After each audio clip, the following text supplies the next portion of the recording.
Okay, let's go ahead and call the meeting to order. This is the Thursday, May 12th meeting of the Comprehensive Plan Steering Committee.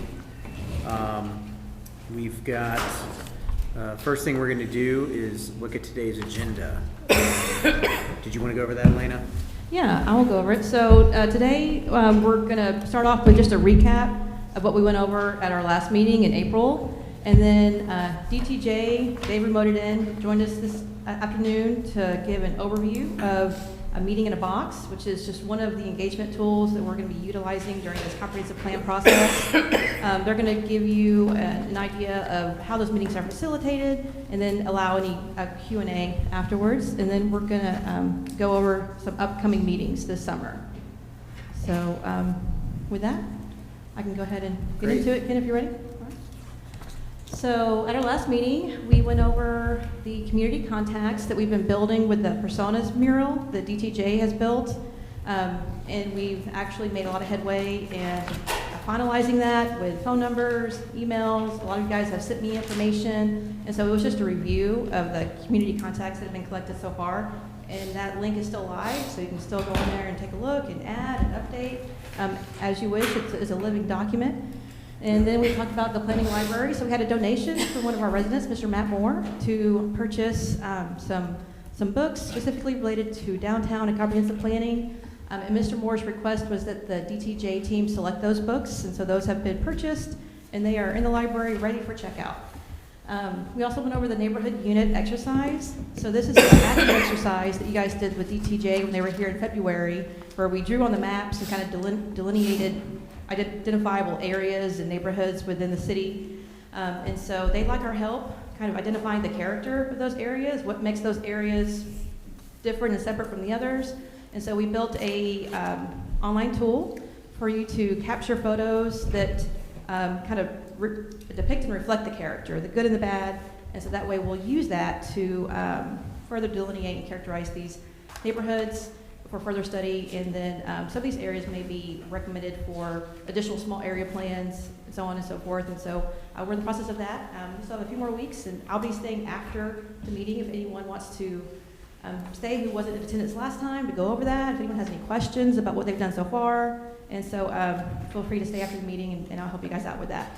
And then we went over the summer schedule for the committee, and we'll recap that at the end of the meeting as well.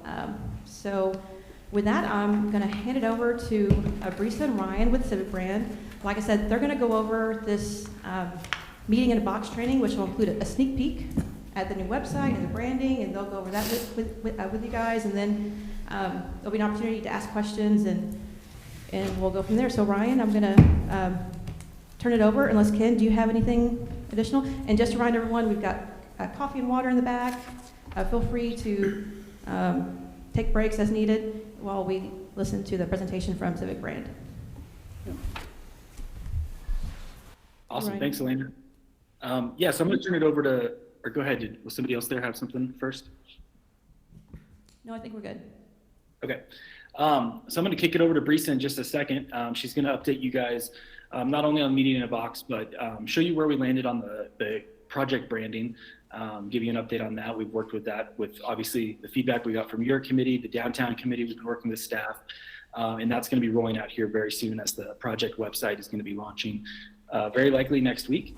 The English version followed shortly by the Spanish version, and that's where this Meeting in a Box content is going to live. One important thing I just want to kind of set the stage for as Brisa is explaining the Meeting in a Box.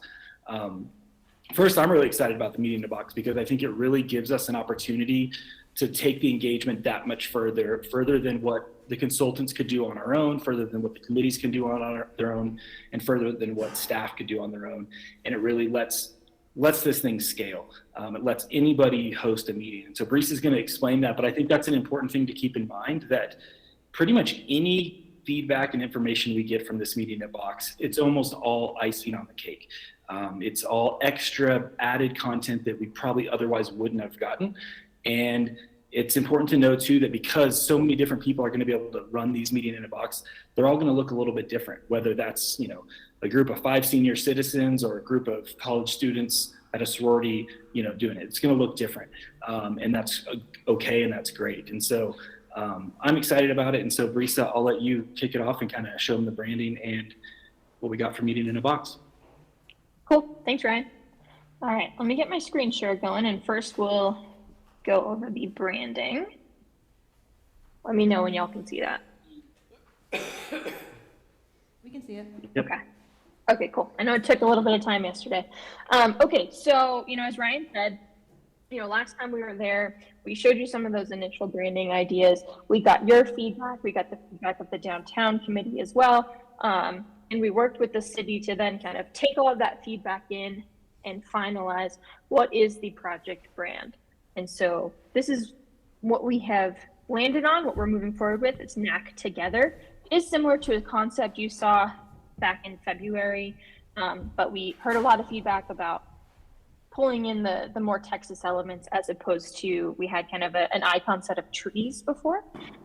So you'll see that change. And we did explore some other options around words like connected or connection. But ultimately, based on all the feedback we heard and then working back and forth with the city, this is what we've landed on. And so, yeah, you'll start to see this everywhere, hopefully pretty soon, with the launch of the project website. And then this Meeting in a Box, you'll see it used pretty heavily on there. But as people start to ask you questions, about the process, you can now just refer to it as NAC Together. Hopefully that'll make it easy, has a nice little, I think, ring to it. And ideally you'll start to see this around the community and people will start calling it that as well. So that's on the branding front. Now shifting gears to Meeting in a Box.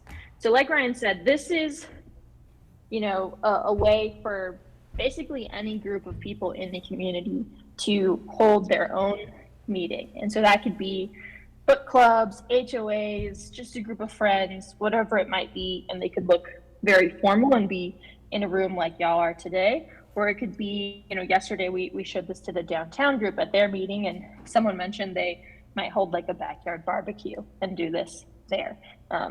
So we're going to see hopefully a lot of different groups taking this and different types of people, kind of making it their own, depending on the audience that is there. So I'll kind of walk through it as if I was just a regular citizen interested in holding my own Meeting in a Box. So I would get to this first landing page from the project website. And as I, would scroll down, see kind of what is a Meeting in a Box, who is it for, why is it important? There is an option to request a facilitator. So that could be someone from the city or one of the committees. Because there might be some people that don't want to do it on their own, but they are interested in kind of holding their own meeting. They just need a little bit of help in facilitating it. So that's an option. But if I want to continue to just do it on my own with my group of friends, there's a few things. So first, there's this facilitator guide that is a pretty detailed description, the kind of best practices and, what roles are there for your Meeting in a Box. What do I as a facilitator need to do before a meeting, during the meeting, after the meeting? And then it talks about kind of what are the discussion questions and gives a little bit more context to those so that I as a facilitator can feel very prepared to go and run my own meeting. And then there's also some strategies. So like if the group gets really stuck on one topic, the conversation gets a little bit tense, if people aren't talking and you need to prompt them more, give some ideas and best practices for how to do that for the facilitator, and then includes a sample invitation as well so that I can copy and paste this and send it to all my friends, on email or social media or whatever I want to do. So that's the first step that someone would need to take, is downloading this facilitator guide. And this is really going to help them throughout the whole process. So let's say, okay, I've downloaded my guide. I've decided, yes, I want to host my own meeting. And so I send that invitation to my friends and get a meeting scheduled. And a week later, we're having our meeting and we're ready to start. At that point, as you continue down the page, we'd be ready to start our meeting. And so we have a form here that asks for name, email, just a description of the group, when you're meeting, where you're meeting, how many people are there. And then there's also a checkbox if if this group is willing to have a follow-up call with someone from a committee member to kind of discuss answers further, get a little bit more clarity, they can check that box if they're willing to do that. And so they'd fill out this form and then start their meeting. And that's if we're doing the online version, but we also recognize that, some people might not want to do a digital version. Some people just might have a hard time with that. So there is an offline version that they can download, which is essentially just a worksheet form of everything that we're going to go over on the digital version. So it includes in space for them to answer their question, and then they would upload and scan that back to us. But for purposes of this, I'll kind of walk you through the digital form. So let's say I filled out this form and I'm ready to start my meeting. Then the first thing that everyone will have to do is go over this project background. And so as a group, the facilitator would read this out and make sure that everyone is on the same page when it comes to what is NAC Together, what's the goal, why are we even doing this? And then it does specifically get into the different components of the project, so the comprehensive plan, the downtown plan, and the corridor study. So they'd read, discuss as a group, make sure that there's not any questions or confusion on, what their meeting is for. And then at that point, they can proceed to the discussion questions. And once they land here, there are 8 different topics that they can pick and choose from. So, depending on the group and how motivated they are, they might want to do all 8, or they might just want to pick and choose a couple that seem relevant to them. But they can click into each, and then there are 4 questions per discussion topic, because we expect these meetings to take around an hour and a half, just depending on how talkative the group is and what topics they decide to tackle. And so there's, like I said, 4 questions each topic. So you'll see that, there's each question and then space to start typing your answer. So the facilitator would ask this question: what does a healthy, thriving neighborhood look like to you? And they would discuss as a group. Everyone would kind of shout out their ideas. They'd come to some sort of consensus and type in their answer here and move on to the next question. Some questions, like these 2 that you see here, do require a little bit more context or prompting just to kind of help them understand what exactly we are asking. And so, for example, this one here: what types of housing are missing or needed in Nacogdoches? Housing type examples include, but are not limited to, townhomes, duplexes or quadplexes, patio homes, cottage apartments, etc. So it just gives them some kind of prompts to help steer their conversation and give them some ideas if they're, not super familiar with maybe what housing types there are. So you'll see questions on each topic that will have a little bit extra explanation, but they'd go through all 4 questions and then submit their answers. At that point, they could go back to the main topic page and pick another topic and dive into that one. Or they could just decide they're done and close out, end their meeting, and that's that. There's a menu up here at the top right, so you can always jump around if maybe the group gets stuck on a specific question and you need to go back to the project background and kind of reset and make sure you're understanding exactly what the project's purpose is. You can do that, and you can jump from question to question or topic to topic here as well. And then there's also an upload your results page. So if you did choose to do the offline printable version, you can upload your responses here. It's basically the same form that was on that first page with the added option to choose your file upload. So you can upload that and send it to us. So we get all of your information still. And so people can just take a picture or scan in their document, whatever they want to do, and get us their answers if they did that offline version. So I'll go back to the main page, but that's the flow. People would come in, get those facilitator instructions, start their meeting, go through each topic, discuss as a group. They would send just one set of answers per group. So not everyone needs to get on this and fill it out on their own or have a worksheet that they fill out on their own. The point is to come to some sort of group consensus through their discussion and submit one set of answers back to us. So I'm curious, now that y'all kind of have seen how it works and how it looks and everything, if there are any questions, if we need to clarify anything further. Does anyone have any questions about the format of the meeting in a box, or how it works, or the questions or anything like that? No? All right, Brisa. Mike, I just have a question. Is this gonna also be available in Spanish? Yes, so this is the English version. We are working on a translation right now, so there will be English and Spanish version. All right, anyone else? How many people does it take to have a meeting in a box? I don't, do you want to answer that, Brisa? How many? Yeah, sure. It could be, I think, anywhere from even just 2 or 3 people, you know? Like if I just wanted to do it, say, with my own family or something, up to, you know, a big group of 20, 30 people, whatever it might be. Obviously, the dynamics of the group and the facilitator, you know, get a little bit different depending on the size of the group. But there's really no limit or no minimum required, as long as you can have some sort of discussion.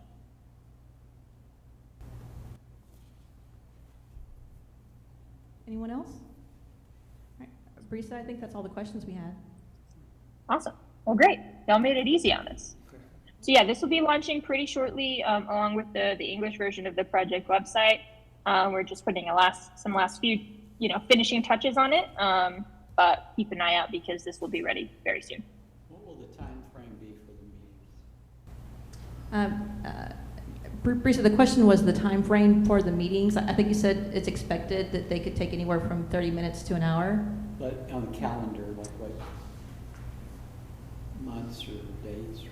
Oh, Brisa, the question was, you know, what will be the time frame for the residents to, you know, conduct and submit their input for these meeting in a box? Sure. Do you want to go ahead and? Yeah. Yeah. Oh, go ahead, Ryan. Yeah, so we're going to be doing, in addition to Meeting in the Box, a bunch of other focus groups, interviews, community-wide surveys, pretty much through the whole summer. And that culminates, Elena, I can't remember if we have that date set yet, towards kind of late August. But there will be a public event. I don't want to say that date and say it wrong now, but basically at the end of the summer. So we're really looking for this to kind of happen over the next several months during the summer. And then that'll kind of round out that initial engagement phase. You know, we still always want people to have the opportunity to do it. But as it gets closer to kind of into the summer, we will want to start to wrap that up so that the consultant team has time to go through all of the submissions and make sure that we're analyzing that and kind of organizing that. But summer is kind of the simple answer. Yeah, and I think that we can, you know, depending on how much input and utilization that we get, we can extend it into the fall, especially once the students come back. If there are student organizations who want to have meeting in a box. So I think the idea is to kind of get that initial input, but I think this is something that we can make available throughout the process, depending on, you know, the utilization and the demand for it. Does that make sense? Elena, I would like to add something there. This is Francois speaking. And the main target really, where we will use this information, will be for the 2-day visioning session in August. That is 25 and 26 of August, that we will be in Nacogdoches for a 2-day visioning session and have a number of meetings, etc. And all of this that has been derived in terms of these meetings in the box, all that information, all that input will be extremely valuable for us to get direction and be used for direction during those 2 days. Now, as Elena said, that doesn't mean that if there's still a need for the meeting in a box, it can still happen, it can still occur after that. But the first target, the main goal, is to actually have it done, I would say by the 2nd week in August. Are the results of the meeting in the boxes available to people on the board, I mean on this comprehensive plan, or is it? You know, what I can mention there is the raw data will always be available, and you know, if it's not necessarily in a report or a document, it will be available with the city in whatever form or fashion they want to keep that. The distribution of the findings, I would say that as a consultant team, we will create a summary out of that. Basically, say what have we learned out of everything that was done in terms of public engagement. So of course it will be a summary, not the detailed responses or detailed input, but the raw data, which is then the information that was derived and recorded during those sessions, will always still be available for review by anyone who wants to see that.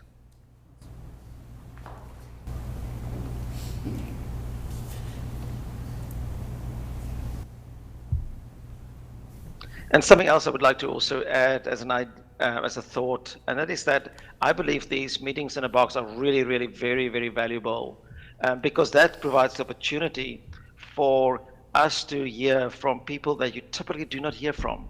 Ryan mentioned a little bit about that in the beginning, but I want to emphasize the fact that, you as the steering committee or the advisory committee for the comprehensive plan, you have contacts, people, and you, in a sense, the extension of the consultant team as well as staff, because you are there with them, you talk to them, and you will be able to get information from them and input that we as consultants or even staff just don't have the ability to get. So we really want to encourage you to say that there is really a great value in putting in the effort to make this successful in terms of meeting any group or any person who typically you don't never hear from, whether it's a survey or a focus group meeting, etc. And just to piggyback off of what Ryan said, this is just a small piece of the public engagement strategy. So there's going to be lots of public events, man on the street, surveys, lots of other mechanisms that we're going to use. This is just something additional for people who don't like coming to meetings, maybe feel more comfortable, having a conversation in their own space to get that input, like Francois said, that maybe we wouldn't normally get through some of these other forms of community engagement. If there's no other questions, I think Brisa had kind of a one-pager that she wanted to show you guys that we're going to share with the committee, just some talking points for when we are having man on the street events or when we're going to public events and talking to people, just some tips and tricks on how the committee members can help us engage with the public. Brisa, did you want to go over that real quick? Yeah, give me 1 second to get that pulled up.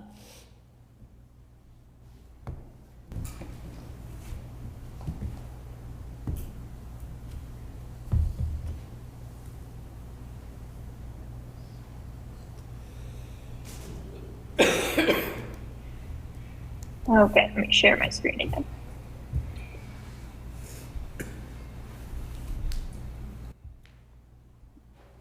I'll make it full screen, get a little bit bigger, but yeah, like Elena said, this is just kind of a one sheet for when y'all are out around town just on your own or in some of the public events helping out with engagement for this project. It just kind of guides, best practices and things you can ask and say when you're talking to people on the street. So gives you kind of a little script for how to start the conversation with someone, just a simple elevator pitch of what even is this project. So when someone asks, you have a really handy answer right there for you.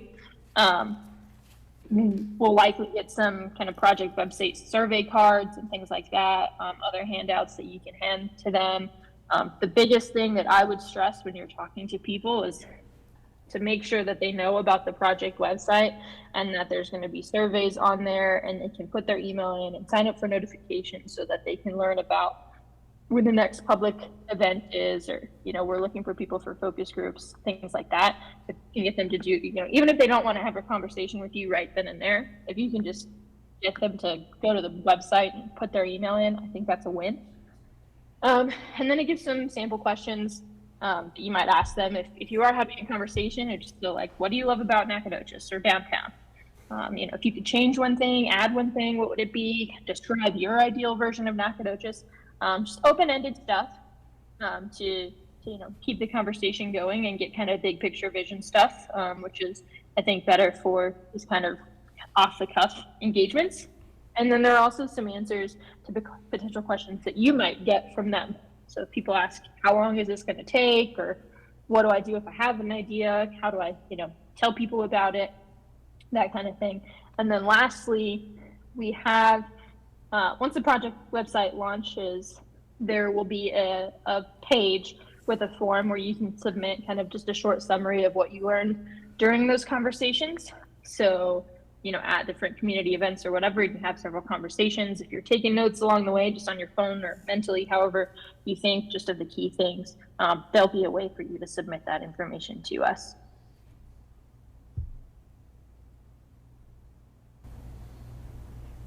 And we're actually working on ordering some handouts, some cards that have the QR code. So when you're talking to someone, you can just hand them the QR code. They can go online and check it out themselves. I think that's, you know, kind of the big takeaway is getting them to that information hub. So that way they can have any and all questions, sign up for future notifications. That really will be kind of the central information hub for everything about these projects. And so I think that'll just be an easy, hey, go online and sign up for email. Hey, go online and here's some information for that. As well as just some quick FAQ kind of tips and tricks kind of thing.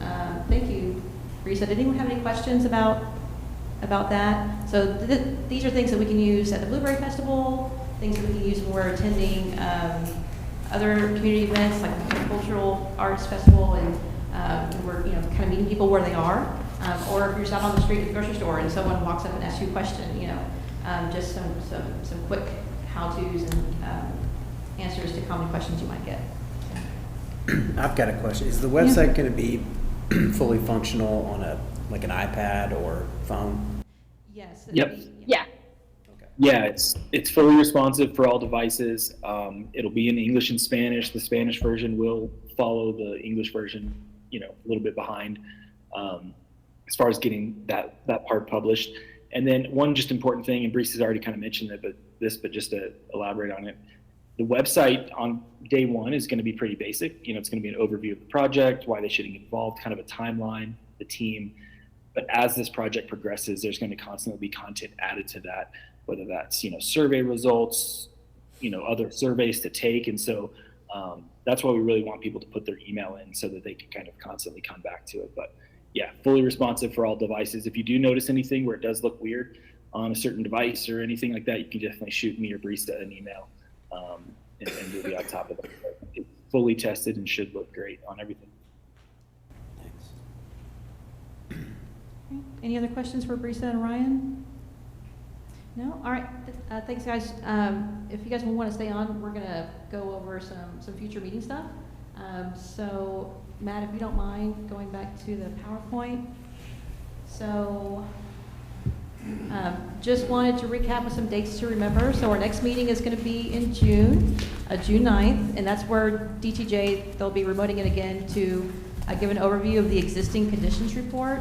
That's essentially a community profile of Nacogdoches, a snapshot in time, including housing, demographics, infrastructure needs. It's going to be a whole slew, and so that'll be a good meeting to attend. And again, there'll be, you know, an electronic PDF report as well, but they'll be here to answer questions, go over it in detail. And so we really want to make sure that you guys try to make every opportunity to attend that meeting. June 11th is the Blueberry Festival, so we'll have a booth, and we'll be looking for volunteers to help us work that table, pass out information, just work the crowd. We're looking at getting some T-shirts for the committee members to wear, so we stand out as a unified group, and people know that you're there to talk about the NAC Together project. So just let us know. Some of you will probably be there, maybe with some other organizations working it. But just if you're interested, just reach out to me or Jessica. And so during that June 9th meeting, we can talk more about the details of what that looks like at the Blueberry Festival too. Also, so we are working on a report that essentially is a review and description of the implementation of our current comp plan. So looking at the 2003 comp plan, what was implemented, what wasn't, and why. And so we are looking to put together a small subcommittee of this group to meet and go over that, and then vet some of the questions, review the document, and then bring that back to the larger group. Ideally, I think we would like 4 to 5 people, someone who hasn't served on a city committee, who maybe isn't as familiar with that process. So that way, when we're putting this together, we can make sure we are putting it in layman's terms, that anyone can understand. And so maybe someone who's not as familiar with this process would be better suited for that to help at some of those questions and just go through that. And essentially, we'll be looking at the different chapters of the comprehensive plan: housing, environmental, parks and open space, what we implemented and what we didn't, and why. And we can bring that back to the larger group for review and finalization before we take that to City Council. So you guys don't have to all raise your hands now. You can just shoot me an email. I'll be here after the meeting if you guys want to come by, and we'll be meeting. We'll have a couple meetings in June, just as a small group to go over that, and so just let me know. August 25th and 26th, that's what Francois was talking about. That's that 2-day comprehensive plan visioning event.